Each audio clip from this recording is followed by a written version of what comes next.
তোমার আমার কল্পনার রাজ্যই হলো পড়শি ডায়েরি, যার অপর নাম ভালোবাসা।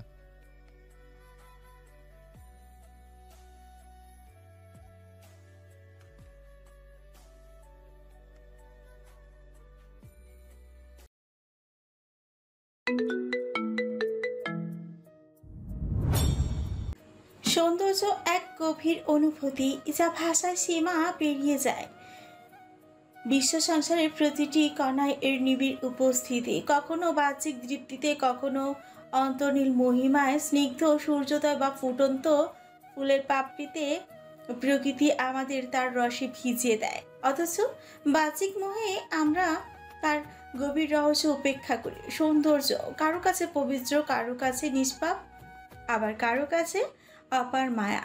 কিন্তু যখন এই মোহ সীমা ছাড়ায়, তখন আমরা নিজের অস্তিত্ব বিসর্জন দিয়ে সেই মোহ মায়া ঘড়ি ডুবে থাকে, যেখানে ভালো মন্দের সব বিভাজন বিলীন হয়ে যায়।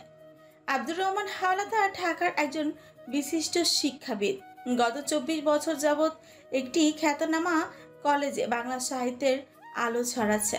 সহজ সরল, নম্র, ভদ্র এবং জ্ঞান গম্ভীর এই মানুষটির শিকড় বরিশালের খাস মাটিতে হলেও 2 দশক আগে পৈতৃক ভিটা ছেড়ে ঢাকার মতিঝিলে নিজের নতুন ঠিকানা গড়ে তুলেছেন। তার স্ত্রী আনোয়ারা মমতাজ বেগম এক গভীর ধৈর্যের প্রতিমূর্তি, যিনি ছাঞ্চা মাথায় সংসারটিকে পরম মমতায় আঁকড়ে রেখেছেন।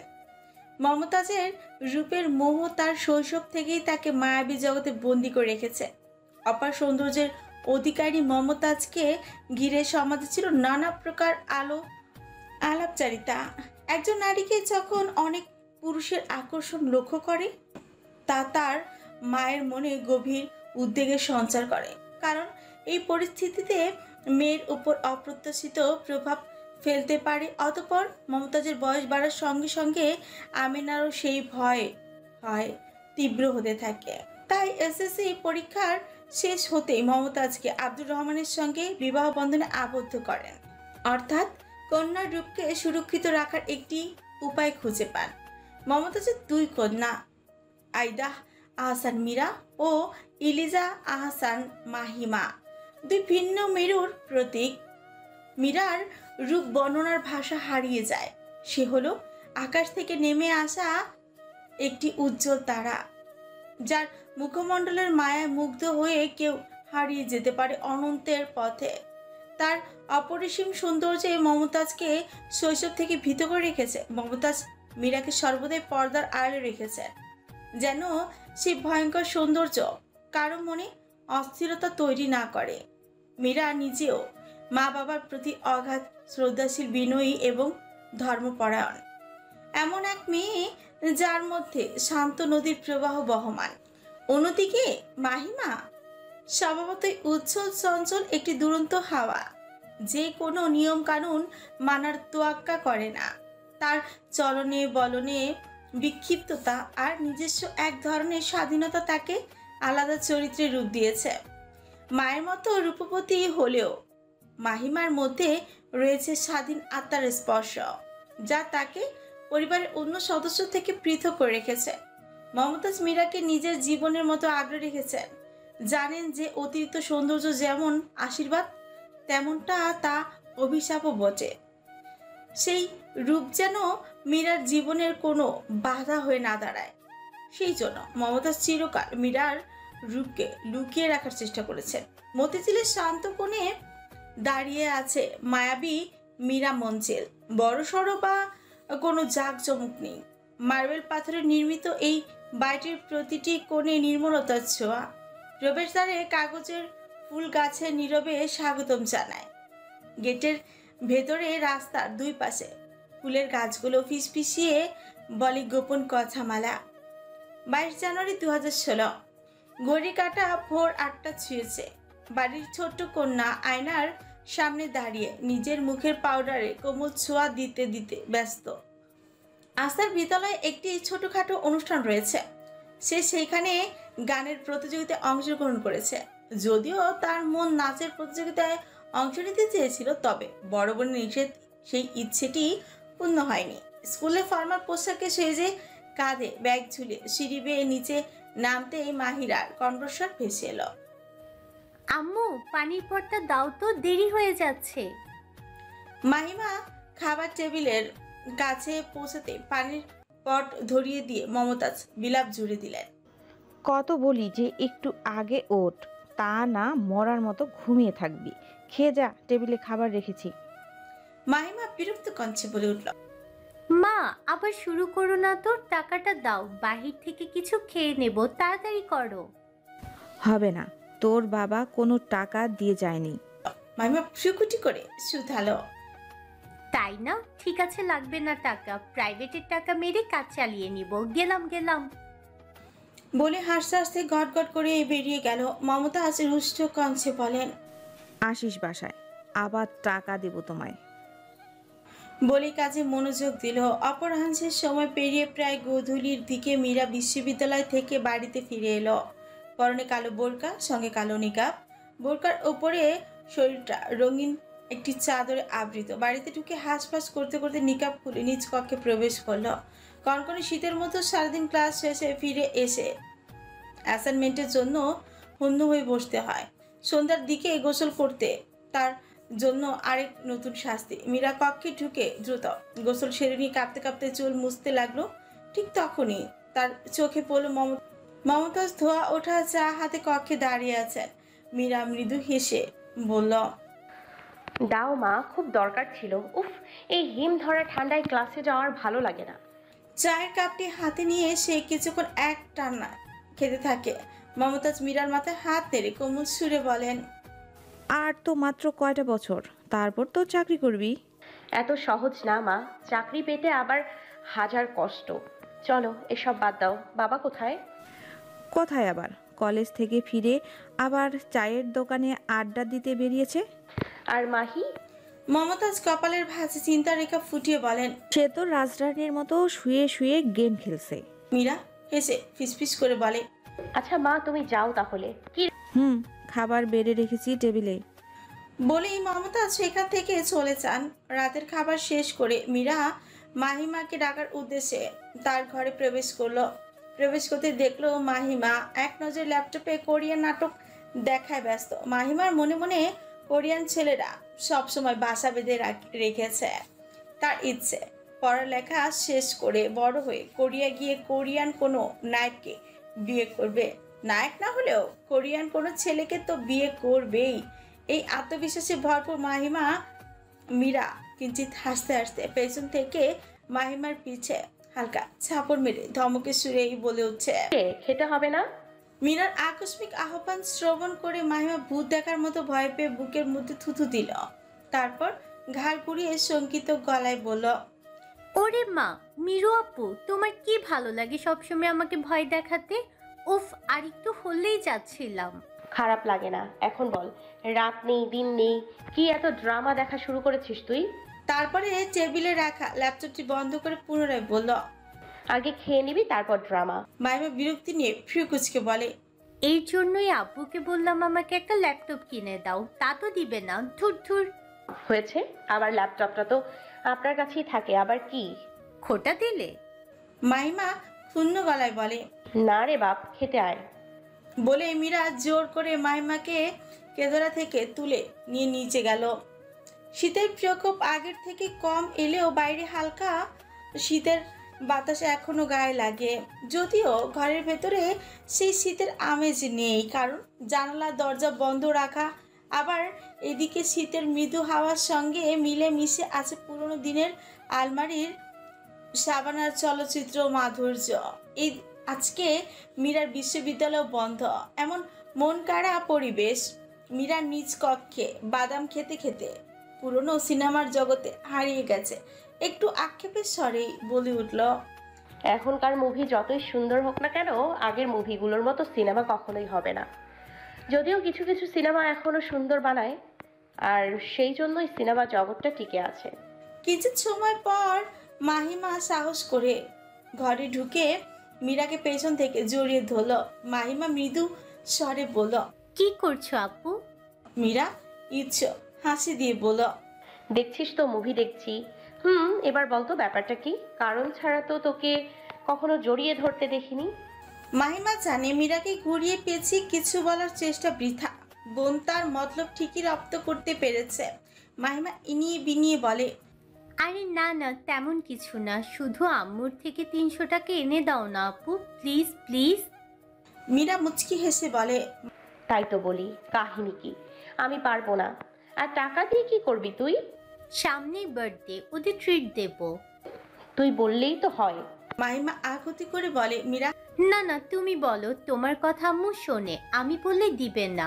অলরেডি সেদিন সেম কথা বলে টাকা নেওয়া হয়ে গেছে, এখন আবার নিলে সব কটা বেতের বাড়ি পিঠ বরাবর পড়বে। হেসে বলে, ঠিক আছে, আমি 500 টাকা চাইবো। বলবো তোর স্কুলের জন্য লাগবে। সেখানে থেকে তোর 300 আর আমার 200। বলে ভ্রু উঁচিয়ে বিছানার দেয়ালে মাথা ঠেকিয়ে মিটি হাসলো। মাহিমা ভ্রুকুঞ্চিত করে বলে, কি? তুমি কেন টাকা নিবে? মীরা অবহেলায় নড়ে চড়ে বসে বলে, ঠিক আছে, নিব না আর বলবো না। মাহিমা এবার মীরার গা ঘেঁষে বসে মিনমিনে গলায় বলে, না না, ঠিক আছে ঠিক আছে। বোনকে রাজি করিয়ে বিছানা থেকে উঠে বেরোতেই যাবে, কিন্তু দুপা পিছিয়ে ফিরে প্রশ্ন করলো, মিরু আপু, ফ্রিজের ক্যাডবেরিটা কার? মীরা সিনেমায় ডুবে থেকে বলে, কার আবার? আমার। একদম হাত দিবি না কিন্তু। ওইটা না, আমি ভুল করে খেয়ে ফেলেছি, বাবাকে বলে আনিয়ে দিব। বলে হাসতে হাসতে প্রস্থান করে। মীরা সচকিত হয়ে চেঁচিয়ে উঠল, মাহির বাচ্চা! এই দুই বোনের সম্পর্ক এমনই, প্রতিনিয়ত দুষ্টুমি আর খুনসুটির মধ্য দিয়েই দিন কাটে, অথচ একে অপরকে ছাড়া এক মুহূর্ত থাকতে পারে না। মোহাম্মদ আসাদ চৌধুরী শহরের প্রভাবশালী অভিজাতদের মধ্যে প্রথম সারির নাম। ধন সম্পদের ভান্ডার এবং ক্ষমতার দাপট নিয়েই বিশাল সাম্রাজ্যের মালিক, যার দৃষ্টান্ত স্বরূপ ঢাকার প্রাণকেন্দ্রে বিস্তীর্ণ জমিতে গড়ে উঠেছে আলিশান এক বাংলো। বাংলোতে গৃহের প্রতিটি সদস্যের জন্য রয়েছে একটি করে বিলাসবহুল গাড়ি। তার পিতা মোহাম্মদ মুস্তফা কামাল চৌধুরী ছিলেন একাধারে বিদ্যমান ও প্রভাবশালী। আসাদের অনুজ মোহাম্মদ ইসহাক চৌধুরী পুলিশ বাহিনীতে উচ্চ পদস্থ কর্মকর্তা, অর্থাৎ ডিআইজি। আর তার জ্যেষ্ঠ পুত্র আরিয়ান চৌধুরী এতদিন ধরে পরিচালনা করে আসছিল দেশের বৃহত্তম শিল্প প্রতিষ্ঠান কেসি টেক্সটাইল কোম্পানি। আসাদের কনিষ্ঠ পুত্র কারণ চৌধুরী, যার বুদ্ধিমত্তা ও দৃঢ়তা ছোটবেলা থেকে তাকে আলাদা করে তুলেছে। কারণের জীবনের এক গভীর ক্ষত তার মায়ের চলে যাওয়া। মাত্র 8 বছর বয়সে তার মা হঠাৎ ঘর ছেড়ে চলে যান। কেন যান সেই রহস্য আজও অজানা, কিন্তু পিতা তাকে বুঝিয়েছিলেন তার মা অন্য কারো হাত ধরে পালিয়েছে। সেই তিক্ততা থেকে কারণের মনে তার মায়ের প্রতি এবং সমস্ত নারী জাতির প্রতি তীব্র ঘৃণা জন্মে ওঠে। এরপর মাত্র 10 বছর বয়সে সে আমেরিকায় পাড়ি জমায়। সেখানে সে টেক্সটাইল ইঞ্জিনিয়ারিংয়ের উপর পড়াশোনা করে এবং নিজেকে বিশাল ব্যবসায়ী সাম্রাজ্যের মালিক হিসেবে প্রতিষ্ঠিত করে। আজ বহু বছর পর কারণ দেশের মাটিতে ফিরে এসেছে। কেসি টেক্সটাইল কোম্পানির আসল অধিকারী সেই। নিজের হাতে আবার নিজের সাম্রাজ্যের হাল ধরতে সে ফিরেছে, আত্মপ্রত্যয়ী এবং জেদি মন নিয়েই, যার জীবনে কোনো আপোষ নেই। ঢাকার শাহজালাল আন্তর্জাতিক বিমানবন্দরে প্রাইভেট জেট থেকে নামার মুহূর্তে কারণ গভীর নিঃশ্বাস নিল। দীর্ঘ বছর পর নিজের দেশের মাটিতে পা রেখে সে পরিচিত বাতাস বুকের ভেতর টেনে নিল। আকাশে মিশে থাকা সোনালি আলোয় একবার চারিপাশে চোখ বুলিয়ে নিয়ে ছোটের কোণে মৃদু হাসি এঁকে দিল। প্রাইভেট জেটের সিঁড়ি দিয়ে নামতেই পাহারাদার নীরবে তার পেছনে দাঁড়িয়ে পড়ল। তার পরনে ছিল একখানা ধূসর ওভারকোট, ভেতরে কালো শার্ট প্যান্ট, হাতে হ্যাবলট বিগ ব্যাংকের ঝকঝকে ঘড়ি, চুলগুলো ঘাট ছুঁই করে ছাটা, স্টাইলিশ অথচ ব্যক্তিত্বময়। তার মুখায়ব জুড়ে ফুটে আছে এক অনন্য আকর্ষণ। তার উপস্থিতি বাতাসকেও থমকে দিতে সক্ষম। বিমানবন্দরে উপস্থিত সকলের দৃষ্টি কানের উপরই আটকে গেল। এরই মধ্যে একজন তরুণী তার বান্ধবীকে উচ্ছ্বাস ভরা কঞ্চে বলল, ইজ হি হিয়ার? উফ। পাশে দাঁড়ানো আরিয়া কারণের দিকে মুগ্ধ দৃষ্টিতে তাকিয়ে জবাব দিল। He is the most striking and charming man কারণ চৌধুরী। তরুণী বিস্ময় সুরে বলল, এই জিনিস বাংলাদেশের মাটিতে আসলো কি করে বেবি ভাই? বিমানবন্দরে যাত্রীদের দাঁড়ানোর স্থানে ছিলেন আরিয়ান চৌধুরী। কারণকে দেখতে হাত নাড়ালেন। কারণও মাথা নেড়ে তাকে সায় জানালো। কাছে যেতেই কারণ গম্ভীর কণ্ঠে প্রশ্ন ছুড়ে, হোয়াটস নিউ ভাই? এই তো সব ঠিকঠাক, চল সামনে যাই। তাদের দুজনেরই পদক্ষেপ এগিয়ে চলল। একটু হাসির ছলে আরিয়ান বলল, এয়ারপোর্টের সবাই তোর দিকে তাকিয়ে আছে, দেখতে বেশ মজাই লাগলো। কারণ ভারী গলার ভাবলেশি শুধালো, let's drop the subject, but I didn't expect you to come. Dad কোথায়? এভাবে বলছিস কেন? আমি কি আসতে পারি না? ড্যাড একটা কাজে ব্যস্ত আছেন। চল গাড়িতে ওঠ। গাড়ির কাছে গিয়ে কারণ গায়ে জড়ানো কোচা খুলে হাতে নিল। ঠিকই তখনই 18 থেকে 19 বছরের একটি মেয়ে দৌড়ে আসতে আসতে বলে উঠল, কেসিয়ার 1 মিনিট। মেয়েটাকে দেখে কারণ দাঁড়িয়ে গেল। মেয়েটি দৌড়ে কাছে এসে হাঁপাতে হাঁপাতে বলল, sir, I am Nila. I can't believe it's really. নিউজে যখন আপনার স্পিড দেখি আমি শুধু আপনার দিকে তাকিয়ে থাকি। আই এম ইয়োর সিজ ফ্যান।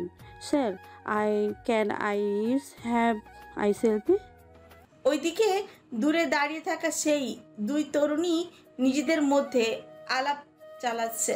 মামা, ওই মেয়ে যদি সিরিয়াসলি পিক তুলতে পারে তারপরেই আমি যাব।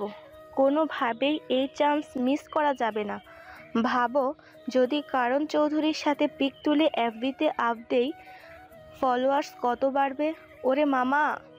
কারণ ঠোঁটের কোণে তীক্ষ্ণ হাসি ঝুলিয়ে বলল, but I am not a celebrity. Lina উত্তরে বলল, You may not see yourself as one celebrity, but for us, you're truly on influence. আমরা পুরো সেফ সার্কেল আপনার আইডি ফলো করি। আর জাস্ট একটা পিক প্লিজ স্যার। কারণ ঠান্ডা গলায় এক্সকিউজ মি বলে গাড়িতে উঠে বসলো। মেয়েটি করুণ স্বরে বলে উঠল, স্যার প্লিজ। এরই মধ্যে পাহারাদাররা মেয়েটিকে সরিয়ে দিল। গাড়ি চলতে শুরু করেছে। আরিয়ান কপাল কুঁচকে বলল, মেয়েটা এতটা রিকোয়েস্ট করলো যে একটা পিক তুলতে সমস্যা কোথায় ছিল তোর? কারণ ফোনের দিকে তাকিয়ে টাইপ করতে করতে আওড়ায়, আশেপাশে তাকিয়ে দেখেছিস? I don't have much time to waste. Aryan চারপাশে তাকিয়ে বলল, হ্যাঁ তাও তো ঠিক, একজনকে সুযোগ দিলে বাকিরাও ঝাঁপিয়ে পড়তো। তবে তোর দেশে না ফিরলেও কিন্তু চলতো। এদিকটা তো আমি সামলাচ্ছিলামই। কারণ ফোনের দিকে তাকিয়ে টাইপ করতে করতে আওড়ায়। এর জন্যই আসতে হলো। এটা শুনে আরিয়ান আর চোখে কারণের দিকে তাকালো। অর্থাৎ কারণ যে আরিয়ানকে বিদ্রুপ করে কথাটা বলেছে সেটা ভালোই ভাবে রপ্ত করেছে। চৌধুরী বাড়ির পরিবেশ এখন অদ্ভুত উচ্ছ্বাস বিরাজ করছে। কারণ ফিরে এসেছে। আসমিনী আলিঙ্গন করে গলা জড়িয়ে ধরে বলে, আমার বাবাটা কতদিন পর বাড়িতে পা রাখলে, দেখ চেহারার কি অবস্থা হয়েছে। ইশাক সিঁড়ি থেকে নেমে এসে উজ্জ্বল মুখে গলাটা উঁচু করে বলল, ওয়েলকাম মাই সান, কেমন আছিস তাই বল। আলিঙ্গনে আবদ্ধ হয় কারণের পিঠে চাপড় দিয়ে জানান দেয় তিনি ঠিক কতটা খুশি হলেন। কারণ মৃদু হেসে বলল, আলহামদুলিল্লাহ কাকাই, তোমার খবর বলো। ইশাক চৌধুরী হেসে বললেন, সবই চলছে, এবার ফ্রেশ হয়ে নে, আসবেন খাবার রেডি করো। ওকে কাকি, ফ্রেশ হয়ে নিচে আসছি বলে কারণ উপরের দিকে চলে গেল। আজ রাতে আসাদ চৌধুরী বাড়িতে ফেরা হবে কিনা, পরনে জামা কাপড় পরিবর্তন করে কারণের কক্ষে যান সেখানে দেখতে পান কারণ ল্যাপটপে কাজ করছে। কানে ব্লুটুথ ইয়ারপিস গুঁজে একের পর এক কথা যোজন করছে। আসাদ এসে সোফায় বসে কারণের কাঁধে হাত রাখেন। হাত রাখতে কারণ কলে থাকা ব্যক্তির সঙ্গে বলে, ওকে ইমন, সব ফাইলগুলোর কপি আমাকে ইমেইল করে দিও। বলে কল কেটে দিল। আসাদ শান্ত গলায় বলেন, এসে কাজ শুরু করে দিলি, বল কি অবস্থা? আলহামদুলিল্লাহ চিল ড্যাড, তবে মনে হয় না বেশি দিন এই খুশিতে থাকতে পারবো। অফিসের কোনো খবর রাখো? আরিয়ান তো ওই দিকটা দেখছে, চিন্তা করিস না। কিন্তু বল এখন প্ল্যান কি? কারণ কিঞ্চিত হেসে বলে, প্ল্যান আর কি, সবে তো আসলাম, এখন অফিসের কাজ গুছিয়ে নেব। আসাদ কৌশলে বলেন, ওদিকের কথা বলছি না, তা বিয়ে শাদী করবি নাকি? অচিরে বিয়ের কথা শোনার সঙ্গে সঙ্গে কানের মুখের হাসি ম্লান হয়ে যায়। গম্ভীর হয়ে বলল, ড্যাড আজকেই তো আসলাম, এর মধ্যেই মেজাজ খারাপ না করলে চলতো না? আসাদ তখন ঠান্ডা স্বরে বলেন, কুল ডাউন। আচ্ছা তাহলে রেস্ট নে, কাজটা এখন একটু রাখ, বুঝলি? বলে প্রস্থান করলেন। এভাবে টানা কয়েকদিন আসাদ ইনিয়ে বিনিয়ে কারানকে বিয়ের কথায় উস্কাতেই থাকলেন। প্রতিবারই কারান কোনো না কোনো ভাবে কথা ঘুরিয়ে বিষয়টি এড়িয়ে গেল বা রাগ দেখে চলে গেল। প্রভাতের কোমল আলোয় কারান অফিসে যাওয়ার জন্য কোট প্যান্ট শার্টে নিজেকে প্রস্তুত করেছে। সিঁড়ি থেকে নামতে সামনে আসাদ চৌধুরী পরিচিত আক্রমণ শুরু হলো। ওয়েট কর। ধীর পদক্ষেপে কারানের কাছে এগিয়ে এলেন। কারান একেবারে নিষ্ক্রিয় ভঙ্গিতে দাঁড়িয়েছে, কণ্ঠে অসহ্য ক্রোধ ছেড়ে বলে উঠল, আবার কিন্তু বিয়ের কথা বলো না, তাহলে গেলাম আমি। আসাদ বিন্দুমাত্র দৌড়ল না, বরং নিজের অবস্থানে স্পষ্ট করে বললেন, আচ্ছা বিয়ে করতে সমস্যা কোথায় সেটা তো ক্লিয়ার করবি। কারণ কথাটা শুনে আর শোনার দরকার নেই এমন ভাবে করে সামনে পা বাড়ালো। রাতে ফিরে বলবো, বাই ড্যাড। বলে বেরিয়ে গেল আসাদ চৌধুরী। কিছুটা চিন্তিত মুখে দাড়িতে হাত বোলাতে বোলাতে পিড়পিড় করে বললেন, ওকে যে কোনো মূল্যে রাজি করাতেই হবে। কিন্তু জানে কারান নাছর বান্দা, একবার যখন না বলেছে তা আর পাচ্ছে না। আসাদ জানেন সরাসরি চেষ্টা ফলপ্রসূ হবে না, তাই কূটবুদ্ধির আর অভিজ্ঞতার সমন্বয় নতুন ছক কষলেন, যেখানে কারণের জেদ এবং না বলার স্পর্ধা দুটোরই বৃদ্ধির কাছে হার মানবে। রাতে কারণ নিজ কক্ষে অফিসের ফাইলগুলো নিয়ে গভীর মনোযোগে কাজ করছে। ঘরের নির্জনতা ভেদ করে হঠাৎই আসাদ চৌধুরী আগমন ঘটে। তিনি গভীর এক পরিকল্পনা নিয়ে এসে দাঁড়িয়েছেন। লক্ষ্য একটাই, কারণকে বিয়েতে রাজি করানো। আসাদ স্বাভাবিক গলায় জিজ্ঞেস করলেন, ডিনার করেছিস? আসাদের দিকে না তাকে কোনো উত্তেজনা ছাড়াই কারণ উত্তর দিল, আচ্ছা তাহলে এবার বল বিয়ে করতে সমস্যা কোথায়? কারণ চোখ তুলে আক্রোশ মিশ্রিত দৃষ্টিতে তাকিয়ে বলল, dad are you starting this again? তুমি তো জানো how much I despise girls and women. Asad হাসতে হাসতে বলে উঠলেন, কি বলিস? তাহলে তো চিন্তায় পড়ে গেলাম। তুই কি ছেলেদের পছন্দ করিস নাকি? বাইরে গিয়ে এই হাল তোর? এমন কথার কর্ণগোচর হতে কারণ অসহায়ের মতো আসাদের দিকে তাকালো। আসাদ মজা থামিয়ে স্বরে বললেন, চল মজা বাদ দে, সিরিয়াস টপিকে আসি। তোর জন্য একটা অফার ছিল। কারণ আবারও ফাইলের দিকে মনোযোগ দিয়ে প্রশ্ন করলেন, কিসের অফার?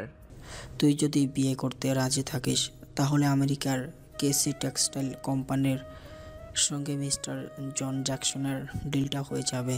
আমি ব্যবস্থা করে দেব। কারণ কিছুটা বিস্মিত হয়ে আসাদের দিকে তাকালো। হোয়াট? Genuinely dad? শাওনকে চিনিস তো? শাওন আঙ্কেল তোমার ফ্রেন্ড না? হ্যাঁ ওরই ফ্রেন্ড জন। ও জনকে বললেই ডিলটা কনফার্ম হয়ে যাবে উইদাউট ইনকনভিনিয়েন্স। Dad seriously? এটা তুমি আমাকে এতদিন পর জানাচ্ছ? আসাদ মৃদু হেসে বললেন, আমি নিজে তো কাল শাওনের সঙ্গে কথা বলার জন্য পরে জানতে পারলাম। উফ, এতদিন ধরে কতটা সাফার করেছি তুমি জানো? কারণ স্বস্তি নিঃশ্বাস ছেড়ে দিল। আসাদ হাসি মুখে বললেন, কিন্তু যেটা বললাম সেটাও বুঝেছিস তো? কারণ একটু ফ্রিকুচকে বলে উঠল, কোনটা? আমি তখন কথা বলবো যদি তুই বিয়ে করতে রাজি থাকিস। কারণ হাসি মিশ্রিত কণ্ঠে বলল, দিস ইজ রিডিকিউলাস। তুমি তোমার ছেলের সাথে ডিল করছো? আসাদ হাসতে হাসতে বসে পড়লেন। উপায় নেই, কি করব? তুমি মিস্টার জন জ্যাকসনের সঙ্গে কথা বলো, আর এসব বিয়ের ঝামেলায় আমি নেই, সো ফরগেট ইট। ঠিক আছে, তাহলে তোর কোম্পানির আরও 5-6 মাস খাটুক, তারপর তো এমনিতেই কনফার্ম করেই ফেলবি। আসাদ হাসতে হাসতেই বললেন। কারণ বিরক্তি প্রকাশ করে ঠোঁটের কোণে আঙুলের সহিত চুলকাতে চুলকাতে বলল। সুযোগ নিচ্ছ তুমি? আসাদ শান্ত গলায় বলল, তুই শুধু বিয়ে করতে রাজি হয়ে যা। কারণ খানিক বিরক্ত হয়ে বলল, ওকে, তোমার সাথে পরে কথা বলছি, কাজ করছি, এখন যাও। না না, তোকে তো চিনি, এখনই বল, না হলে পরে আবার তোর মাইন্ড চেঞ্জ হয়ে যাবে। কারণ কণ্ঠে নিস্তেজ স্বর এনে বলল, ওকে ডান, তুমি শাওন আঙ্কেলের সঙ্গে কথা বলো, আমি বিয়ে করব। আসাদ খুশিতে গদগদ হয়ে বললেন, দ্যাটস মাই সন। কিন্তু আমার কিছু কন্ডিশন আছে। মেয়ে হতে হবে নম্র, ভদ্র, সুশীলা, আমার কথায় উঠবে আর বসবে। আসাদ হাসতে হাসতে বলল, তুই কি প্ল্যান করছিস বলতো? ইউএসএতে থেকেছিস, তোর তো এমন মেয়ে পছন্দ হওয়ার কথা না। আর এই যুগে এমন মেয়ে পাবি না বললেই চলে। এই জেনারেশনের মেয়েরা কারো কথাই শুনি না। কারণ গভীর মুখে, তাহলে বিয়ের চিন্তা বাদ দাও। তোর মতলব কি সেটা বল। আসলেই এমন মেয়ে চাইছিস? আই মিন মডার্ন চঞ্চল টাইপ না? কারণ হালকা হাসি দিয়ে বললেন, অবভিয়াসলি মডার্ন, স্মার্ট হবে, কিন্তু আমার কথা শুনবে, মানে ওই সুশীলা, স্বামী ভক্ত টাইপের। আসাদ স্বস্তি নিঃশ্বাস ফেলে বললেন, ঠিক আছে, এমন মেয়ে হলে তুই বিয়ে করবি শিওর তো? Yes dad.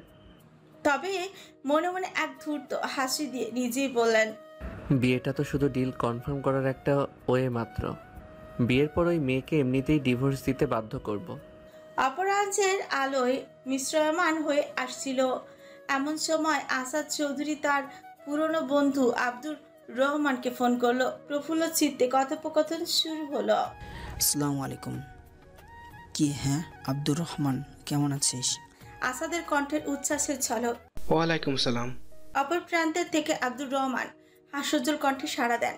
আব্দুর রহমান পুনরায় স্বাগতিক করে, সেই যে গত মাসে কথা হলো, তারপর তো আর কোনো খোঁজ খবরই নেই। আর বলিস না, কিছুদিন ধরে খুব ব্যস্ততার মধ্যে আছি রে। এভাবেই খানিকক্ষণ দুই বন্ধুর মধ্যে কথাবার্তা চললো। একে অপরের খোঁজ খবর নিতে নিতে আড্ডার আবহাওয়া তৈরি হলো।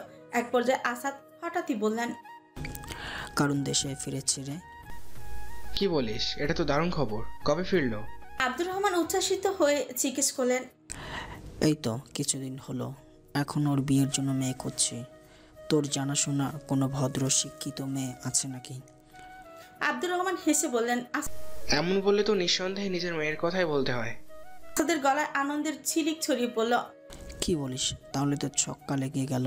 তোর মেয়ে যদি আমার ঘরে আসে, আমার চেয়ে খুশি আর কেউ হবে না। আব্দুর রহমান একটু থমকে গিয়ে বললেন, হ্যাঁ, তবে শোন, মীরাকে এখন বিয়ে দেওয়ার ইচ্ছা নেই। মেয়েটা পড়ুক। আরে ও চাইলে বিয়ের পরেও পড়াতে পারবে, এতে কোনো সমস্যা নেই। কিন্তু একবার দেখে আসলে ক্ষতি কি? তোর মেয়ে মানে নিঃসন্দেহে সে খাঁটি সোনা হবে। আব্দুর রহমানের কণ্ঠে খানিক দ্বিধা ফুটে উঠল। সেটাই তো আরেক সমস্যা রে। আমার মেয়েটা ছোটবেলা থেকেই ঘরকুনো, মানুষের সামনে সহজে যায় না। আমি কারণের জন্য অন্য মেয়ে খুঁজে দেব, যেমন তুই চেয়েছিস। কারণের জন্য বেস্টটাই দেখব। আসাদ হাসতে হাসতে বললেন, আরে শোন, একবার দেখে তো আসি, চিন্তা করিস না।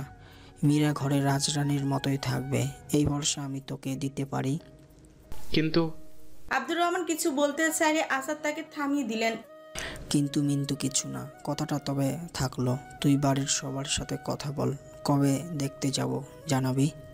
এই বলে হাসতে হাসতে ফোন রেখে দিলেন। অপর প্রান্তে আব্দুর রহমান গম্ভীর নিঃশ্বাস ফেললেন। আপন মনেই বললেন, মীরা কি রাজি হবে? মেয়ের ইচ্ছার বিরুদ্ধে তো মেয়েকে বিয়ে দিতে পারি না। মীরা বিশ্ববিদ্যালয় থেকে ফিরে এসে নিজের অলয়ে মনোযোগ সহকারে অ্যাসাইনমেন্টের কাজ করতে লাগলো। এক সময় মমতাজ কক্ষে ঢুকে আলতো করে বিছানায় বসে পড়লেন। কিছু বলবে মা? মীরা চোখ তুলে মায়ের দিকে তাকালো। মমতাজ কণ্ঠে স্নেহ ধরে বললেন, না না, তুই কিছু খাবি? এনে দিব? না মা, লাগলে মজিদা খালাকে বলবো। এবার মমতাজ একটু রয়ে সয়ে শুরু করলেন, তুই এখন পড়া রেখে রেডি হয়ে নে তো মা। না মা, আমি কিছুক্ষণ আগে ইউনিভার্সিটি থেকে ফিরলাম, এখন কোথাও বের হওয়ার ইচ্ছা নেই, তোমরা গেলে যাও। বের হব না রে, তুই রেডি হয়ে নে। ভালো একটা সুন্দর শাড়ি পরবি, যেন পরি লাগে আমার মেয়েটাকে। মীরার মাথায় হাত বোলাতে বোলাতে তিনি পুনরায় বললেন, যদিও আমার মেয়ে তো এমনিতেই পরি। এরই মধ্যে মাহিমা ঘরের ভেতর এসে বলল, মা হেডফোনটা কোথায়? পাচ্ছি না তো। হেডফোন পরে নিবি, তুই পাশে বস। শান্ত গলায় মমতাজ বললেন। মীরা অবাক হয়ে জিজ্ঞেস করলো, হঠাৎ শাড়ি পরবো কেন? কি ব্যাপার বলো তো? এবার মমতাজের গলা কিছুটা নরম করে বললেন, আজকে তোকে পাত্রপক্ষ দেখতে আসবে, তাড়াতাড়ি তৈরি হয়ে নে মা। তোর বাবা সেই কখন আমাকে বলেছে। আকস্মাৎ বিয়ের কথা শুনে মীরার হুঁশ উড়ে গেল, তার চোখে মুখে ক্রোধ প্রকাশ পেল। মা মজা করো না তো, তুমি তো ভালো করেই জানো অনার্স শেষ না করে আমি বিয়ে করছি না। যাও তো তুমি, দিলে তো মাথাটা বিগড়ে। এদিকে মাহিমা খুশি হয়ে চুপ উঁচে আপন মনে বলল, ও তিরি, তার মানে মিরু আপুর বিয়ে হবে? আহা, কতদিন এই দিনটার ওয়েট করলাম, সেই মজা হবে। আবার মিরু আপু গেলে বিন্দাস লাইফ কাটাবো, অন্তত একজন তো বকা দেওয়ার মানুষ কমবে। এইসব চিন্তা করে মুখ টিপে হাসলো মাহিমা। মমতাজ স্নেহের সহিত মীরার শরীর পোছাতে পোছাতে বললেন, রাগ করিস না মা, আমিও কি জানতাম তোর বাবা ঠিক করেছে। তাছাড়া আজকে তো শুধু দেখতে আসবে, দেখলি কি বিয়ে হয়ে গেল। আর ছেলে নাকি অনেক সুন্দর, লম্বা, বড় বিজনেস কোম্পানি আছে, আমেরিকা থেকে পড়াশোনা করে এসেছে, বুঝলি। মীরার গলায় ধীর ক্রোধ নিয়ে বলে, মা তুমি থাকো তোমার আমেরিকান ছেলে নিয়ে, আমি এখন বিয়ে টিয়ে করছি না। আমার কিন্তু কনসেন্ট্রেশন নষ্ট হয়ে যাবে। মাহিমা অবাক হয়ে ভ্রু উঁচিয়ে বলে, ওরে বাবা, আমেরিকান ছেলে! আম্মু, আপু রাজি না হলে সমস্যা নাই, আমি রাজি আছি। যদিও কোরিয়ান হলে বেশি ভালো হতো, তবে মানিয়ে নিব। বলে লাজুক মুখ করে কিঞ্চিত হাসতে থাকলো মমতাজ ফ্রুকুচকে। মাহিমার কান মলা দিয়ে বললেন, পাজি মেয়ে একটা দিব, যা গিয়ে পড়তে বস। মাহিমা কানে হাত দিয়ে বলল, উফ, লাগছে তো, শুধু আমার সাথেই পারো। যাবি নাকি বেতটা আনবো? মাহিমার চোখ মুখ কুচকে, যাচ্ছি যাচ্ছি বলে যেতে যেতে ব্যঙ্গ করে মুখ বাড়িয়ে বিড়বিড়িয়ে বলল। বলে কক্ষ থেকে চলে গেল। মীরা বিরক্তি নিয়ে বলল, মা, আমার মাথা থেকে এসব বিয়ের ভূত, তোমার মাথা থেকে এসব বিয়ের ভূত নামাও, বুঝছো? এখন সুন্দর করে কেটে পড়ো তো। ঠিক তখনই আব্দুর রহমান মীরার কক্ষে ঢুকতে ঢুকতে আনন্দিত গলায় বললেন, কই গো, আমার মা কি তৈরি করেছো? তুমি আমার মেয়ের সাথে কথা বলো, অনেক কাজ আছে, আমি নিচে যাই।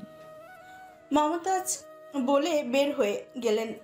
আব্দুর রহমান নির্বিকার ভঙ্গিতে বললেন, কিরে মা, যা তৈরি হয়নি, ছেলেপক্ষ তো চলে আসবে। মীরা নতজানু হয়ে জিজ্ঞেস করলো, বাবা বিয়েটা কি এখনই করা খুব দরকার? বুঝতে পেরেছি, তোকে না জানিয়ে আমার এই ডিসিশন নেওয়া উচিত হয়নি, কিন্তু ছেলে আমার চেনা, আমার ছোটবেলার বন্ধু আসাদের ছেলে। মা, শিক্ষিত সুদর্শন ছেলে, আশা করি তোরও দেখলে পছন্দ হবে। মীরা বিড়বিড়ে আওড়ালো, কিন্তু বাবা, আমি তো অনার্সটা শেষ করে একটা জব করতে চেয়েছিলাম। এত কষ্ট করে পড়ালে কি বিয়ে দিয়ে দেওয়ার জন্য? আব্দুর রহমান স্নেহের সহিত অনুনয় করে বললেন, বিয়ে তো একদিন দিতেই হতো। আচ্ছা, বুঝতে পেরেছি, আমার কাছে ছেলের ছবি আছে, এটা দেখ, তারপর না হয় তোর সিদ্ধান্ত জানাস। কিন্তু মা, একবার শুধু ওদের সামনে যা, আমার সম্মানটা রাখ, কিছুক্ষণ পর তো ওনার চলে আসবে। ছেলের ছবি মীরার ফোনে পাঠিয়ে দিয়ে পুনরায় বললেন, তোকে ছেলের ছবি পাঠিয়েছি, দেখ কেমন মনে হয়। ওর নাম কারান। তুই তাড়াতাড়ি রেডি হয়ে নে, আমি যাই, দেখি তোর মায়ের একটু সাহায্য করি। বলে প্রস্থান করলেন। মীরা বাবার মুখের ওপর আর কোনো প্রতিক্রিয়া দেখানোর সাহস পেল না। মীরা কক্ষে এদিক ওদিক পায়চারি করতে করতে বলল, এটা কিছু হলো?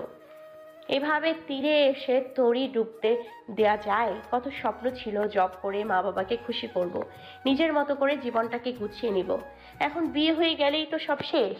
মুখ ভেঙিয়ে বলল, হবে তো একটা বুড়া বেটাই। আচ্ছা, বাবাকে বলে দিব ছেলে পছন্দ হয় নাই, তাহলেই তো হয়। কিন্তু সিন না করলে তো বুঝবেই যে ছেলে দেখিনি, ছেলে দেখেনি, কি জ্বালা, মাথায় কাজ করছে না। কি করবে ভেবে না পেয়ে পালঙ্কে বসে গেল। ক্ষণকাল চিন্তা ভাবনা করে পানি খেতে খেতে কারণের ছবি দেখার জন্য সিন করলো। সিন করতেই অবিলম্বে মীরার মুখ থেকে পানি পড়ে গেল। কারণের ছবি দেখে মুগ্ধতায় মীরার আখি যুগ ললাট ছিল। মীরা থতমত খেয়ে কাশতে কাশতে বলল, ও মা, আমি তো ভাবছিলাম এত হ্যান্ডসাম হট নিকলা, কি হাইট দেওয়া ছেলে রে বাবা। এর দিকে আর তাকানো যাবে না, তাহলে শেষ আমি। তার মানে সামনে থেকে আরো বেশি সুন্দর লাগবে। বলেই স্মিত হেসে নিল। অর্থাৎ তার মনে অগ্নিস্ফুলিঙ্গের ছিটা ঝড়ো হাওয়া বয়ে চলেছে। আবরার কারণের দিকে তাকিয়ে বলল, কি একটা অবস্থা, লজ্জা লাগছে কেন? ফার্স্ট টাইম কোনো ছেলেকে এমন নজরে দেখছি, তাও কিনা নিজের ফিয়ান্সেকে। ভাই, এই ছেলের চোখেই তো কামাল করা। একটা লাইন না বলেই পারছি না। ওহে সুদর্শন পুরুষ, জানি না কত নারীর হৃদয় আপনার অঙ্গীকারে আবদ্ধ হয়েছে, তবে এই হৃদয়ের প্রণয়, আপনার ওই নয়ন জোড়া, এই মনোরম চাহনির জাদুতেই আমার অন্তরকে আচ্ছন্ন করে ফেলবে। বলে লজ্জা পেয়ে হাসতে থাকলো। ক্ষণকাল বাদে মীরা একটি গোলাপি বর্ণের জামদানি শাড়ি পরিধান করলো। কানে ঝুমকো ঝুলিয়ে, চোখে সামান্য কাজল আর ঠোঁটে লিপ গ্লস দিয়ে নিজেকে সাজিয়েছে। তাকে অসম্ভব সুন্দর লাগছে। গোলাপি রংটি তার গায়ে রঙে নতুন এক তৃপ্তি এনেছে। সে যেন একটা বিশেষ পদ্ম ফুল, যার মনে নতুন জায়গা যাওয়ার জন্য অবিরাম আকুলতা। এই আকুলতা আর আনন্দ তার মুখশ্রীতে স্পষ্টভাবে ফুটে উঠেছে। মনে জমেছে মিশ্র অনুভূতি। মীরা নিজেকে আয়নায় দেখতে দেখতে আপন মনে বলে, খানিক না, বিয়ে করাটা খুব একটা খারাপ না, একদিন তো করতেই হতো। কিন্তু যদি ছেলে এমন হয়, ওরে ওরে, আমি মনে হয় পাগলা হয়ে গেছি। আল্লাহ! একটা শব্দ করেই সে হাসতে লাগলো। তার চোখে মুখে লজ্জা আর রক্তিম আবার ছড়িয়ে পড়েছে। কিছুক্ষণ পর মমতাজ মীরার আলোয় দুয়ারে এসে বলেন, কি মা হলো তোর? পাত্রপক্ষ চলে আসলো বলে। মীরা মায়ের দিকে ঘুরে তাকিয়ে বলে, এই তো মা। মমতাজ মীরার দিকে চেয়ে থেকে আনমনে বলেন, কি অপূর্ব লাগছে আমার মেয়েটাকে। আচ্ছা তুই থাক তাহলে, ওনারা আসলে আমি নিতে আসবো। আচ্ছা মা।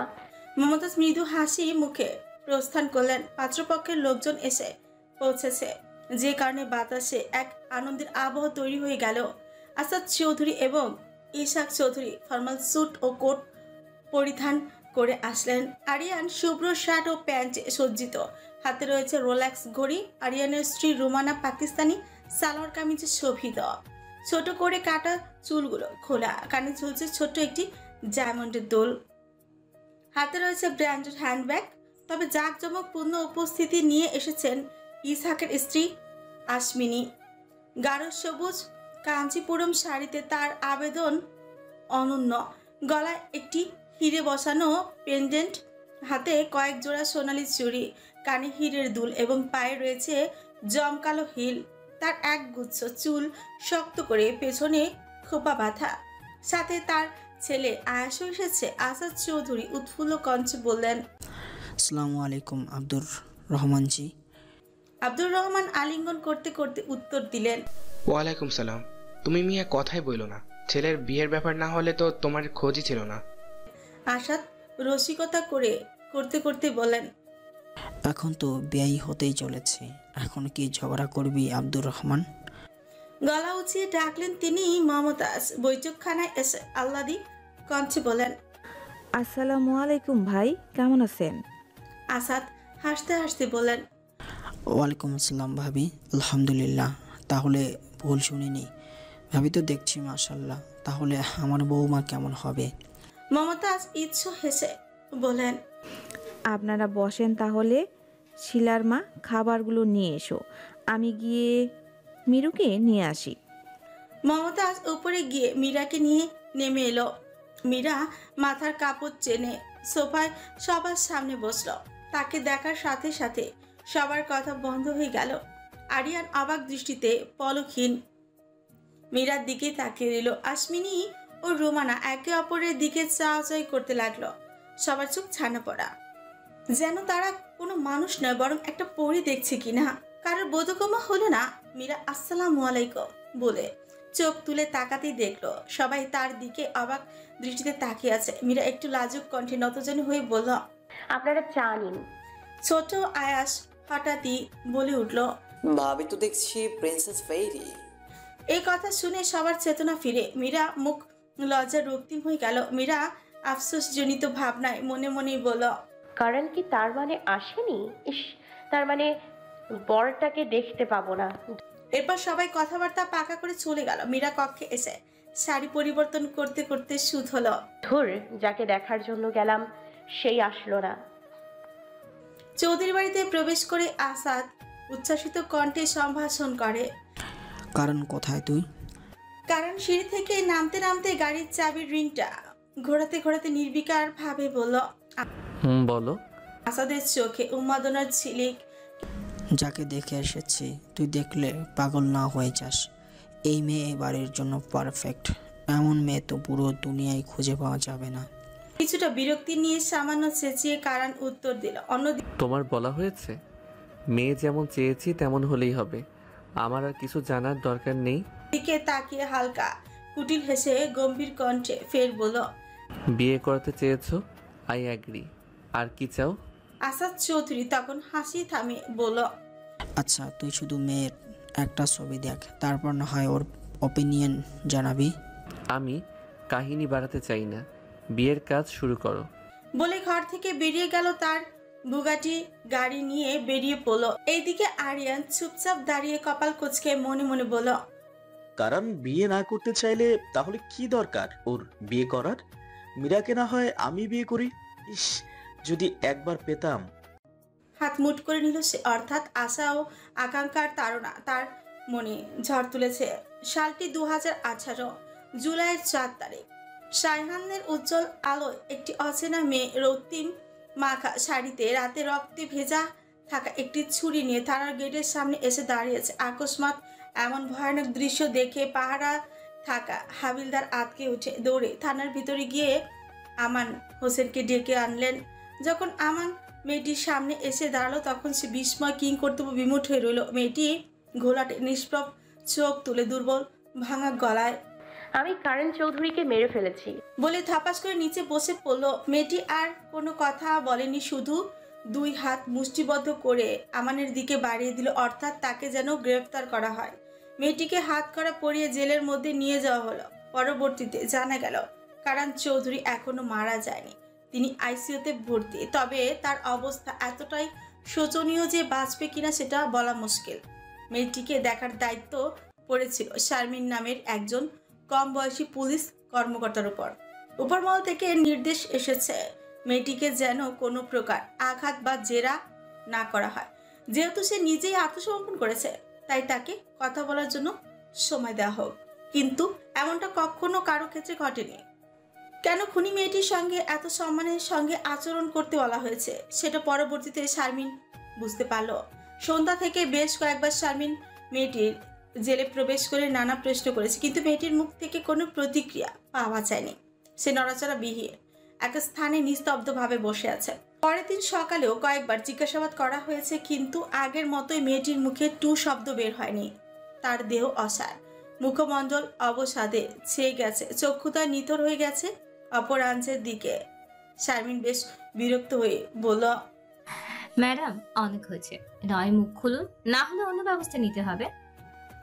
এবারও মেয়েটি নিশ্চুপ স্তব্ধ জেলের মধ্যে নিচের দিকে তাকিয়ে রইল। শারমিন হয়তো কোনোভাবে মেয়েটির পরিস্থিতি বুঝতে পেরেছে, তাই নিজের রাগ সামলে নিয়ে কিছুটা নরম কণ্ঠে বলল, ম্যাডাম আপনি ধীরে সুস্থে সব বলুন, কেন কারণ স্যারকে খুন করতে চাইলেন? শারমিনের স্নেহময় বাক্য শুনে এরপর মেয়েটি নিষ্পলক অসহায়ের মতো তাকে অস্পষ্ট মুখ খুলল। পরবর্তীতে জানা গেল মেয়েটির নাম মীরা। মীরাই এতক্ষণ ধরে 2 বছর আগের কিছু ঘটনা শারমিনকে বলেছে। শারমিন বিষম খেয়ে বলে, তার মানে কারণ স্যার বিয়েতে রাজি ছিলেন না? মীরা আটকে থাকা নিঃশ্বাস ছেড়ে দিয়ে বলল, না। শারমিন আফসোসের সঙ্গে বলে, ইস, স্যার যদি একবার আপনার মুখ দেখতেন ম্যাডাম, আমি 100% শিওর স্যার যদি আপনার সৌন্দর্য একবার দেখতেন আপনার প্রেমে পড়তে বাধ্য হতেন। কিছুক্ষণ আগে যতক্ষণ ঘটনা বলছিল পুরো সময় জুড়ে মীরার দৃষ্টি নিচের দিকে নিবদ্ধ ছিল, কিন্তু শারমিনের এই কথাটি কর্ণধার হতে মীরা ভারাক্রান্ত চেহারায় শারমিনের মুখপানে তাকিয়ে বলে, তার মানে আপনিও মনে করেন সৌন্দর্যই সবকিছু?